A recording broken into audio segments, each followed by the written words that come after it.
नमस्कार जी। नमस्कार जी। आपका शुभ नाम क्या है जी? मेरा शुभ नाम है, वैसे पहले तो लोग, अब तो लक्ष्मी नारायण दास पड़ गया है, और पड़ गया क्या, दास ही हो गया है, ये मान लीजिए आप।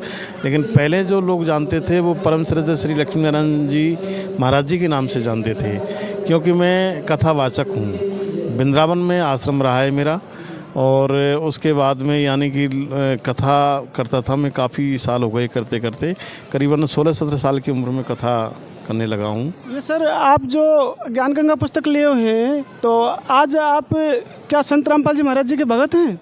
जी, मैं करीबन यानी कि 29 यानी कि फरवरी को जुड़ा हूँ।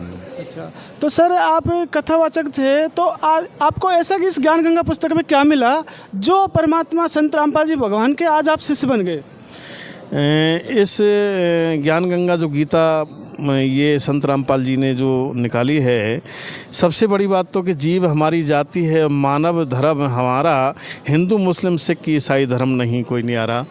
कारण सबसे पहली बात तो ये है कि सबको एक समान है यहाँ इनकी नज़रों में, और कोई जाति का भेदभाव नहीं है। और यहाँ कलेक्टर या गरीब हो अमीर हो, सबको एक नज़र से देखा जाता है, और एक नज़र से और एक जैसा ही स्वागत होता है। ये नहीं कि उसके लिए अलग से कमरा रूम फिट कर दिया इसी का, ऐसा कुछ नहीं है। यहाँ ये भी देखा है इनके बारे में। और दूसरी बात ये है कि जो ज्ञान गंगा गीता जो थी ये मेरे सामने आई, क्योंकि मैं मंडावर जा रहा था मेहंदीपुर बालाजी के लिए, तो वहाँ कुछ भगत जगत हमें मिले, तो सभी ने हमारा स्वागत किया। तो वहाँ जैसे ही कुछ 2 संत आ रहे थे, वो भगत आ रहे थे संत रामपाल जी के, उन्होंने सत साहब बोला, तो हमने सत साहब जब सुना तो हम समझ गए कि ये तो संत रामपाल जी के शिष्य हैं, तो ये मगजमारी मारेंगे, ये कहाँ से आ गए। लेकिन वो तो सेल्फ स्टार्ट, इनके शिष्य तो सेल्फ स्टार्ट है एकदम, फिर बोलना चालू कर दिया।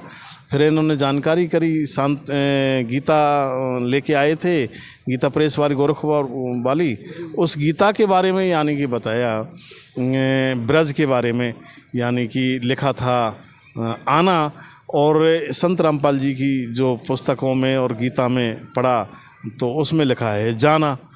तो हम बस वहीं हमारा दिमाग ठनक गया कि बताओ, हम तो चक्कर में पड़ रहे थे कि मात्र भगवान श्री कृष्ण कोई सर्वेश्वर मान बैठे अपने आप में कि यही हैं, और फिर इसके ब्रह्मा विष्णु महेश और फिर आदि शक्ति यानी दुर्गा निरंजन तक सीमित थे।